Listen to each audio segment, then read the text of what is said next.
Bonjour à vous tous et soyez les bienvenus. Alerte rouge au Moyen-Orient. Pendant que Trump menace ouvertement de bombarder le sultanat d'Oman, je vous dis une chose que peu osent dire. Je comprends la position iranienne sur le détroit d'Ormuz. Pour moi, ces eaux doivent rester internationales, avec une gestion partagée entre l'Iran et Oman. Entre Oman et l'Iran, il existe une relation historique et stratégique très profonde. Si Oman est attaqué, l'Iran sera touché dans la foulée. Tout tourne autour d'un seul point névralgique, le détroit d'Ormuz. C'est là que se joue l'avenir énergétique du monde. C'est clair, il n'y a pas de débat. Quand Trump parle de normalisation avec les accords d'Abraham, qu'il cite le Qatar et l'Arabie Saoudite sans jamais mentionner Oman, ce n'est pas un oubli, c'est un choix délibéré, un signal fort.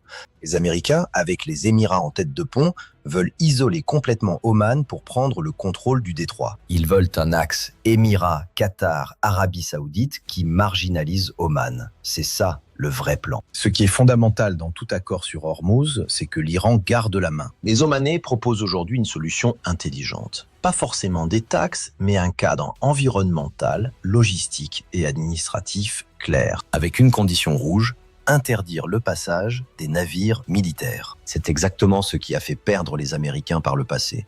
Ils veulent pouvoir faire passer librement leurs porte-avions et leurs armes. Avec ce système, c'est terminé. Et c'est pour ça qu'ils sont prêts à tout. L'Amérique refuse qu'Oman ou l'Iran puissent prélever la moindre taxe ou exercer un contrôle, même partagé. Pour Washington, Ormuz doit rester une autoroute gratuite pour leur marine de guerre. En résumé, la mission aujourd'hui est claire. Affaiblir à la fois l'Iran et Oman, parce que le statu quo les dérange. Ils veulent reprendre le contrôle total de la navigation dans les eaux internationales. On l'a vu à chaque fois. Dès que les Américains bougent, les Iraniens répondent militairement. Et aujourd'hui, les objectifs opérationnels se concentrent massivement sur le détroit d'Ormuz. Le fait que les pays du Golfe ne réagissent presque pas aux menaces contre Oman en dit long.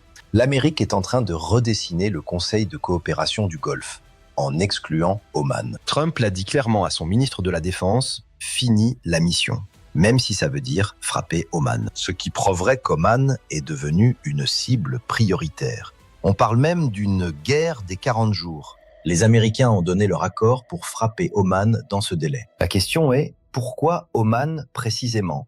Parce qu'il refuse de rompre avec l'Iran. Oman veut une gestion partagée du détroit, avec des règles environnementales strictes et surtout l'interdiction du transport d'armes. C'est inacceptable pour Washington.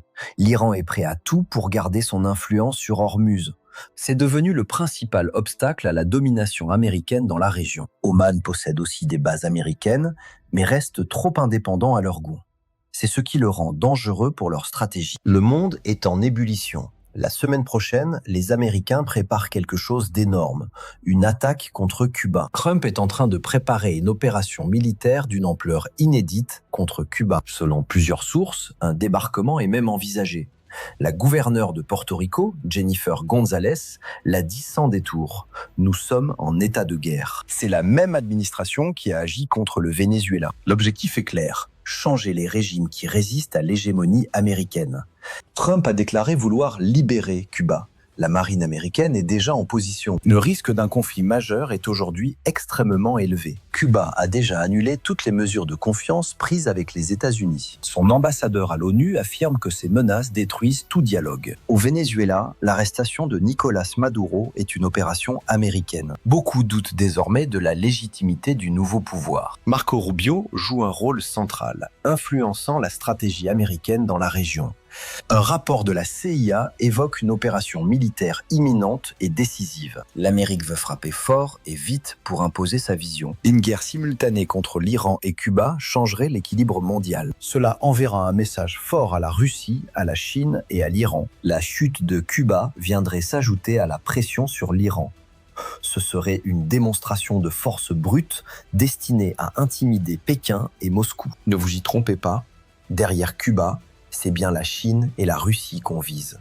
C'est une guerre par procuration. Le changement de régime à Cuba et au Venezuela fait partie d'une même stratégie d'endiguement. Le président cubain Miguel Díaz-Canel a qualifié ces menaces d'extrêmement graves et sans précédent. Le monde doit réagir. Cette double guerre pourrait devenir le plus grand piège pour les États-Unis. Après 40 jours de conflit en Iran, le Pentagone aurait déjà perdu la moitié de ses missiles. Si une guerre s'ouvre aussi à Cuba, l'Amérique risque de se retrouver à court de munitions très rapidement. Cette stratégie ultra-agressive pourrait bien se retourner contre Washington. Merci d'avoir suivi cette analyse. On se retrouve très vite pour la suite. Abonnez-vous et activez la cloche.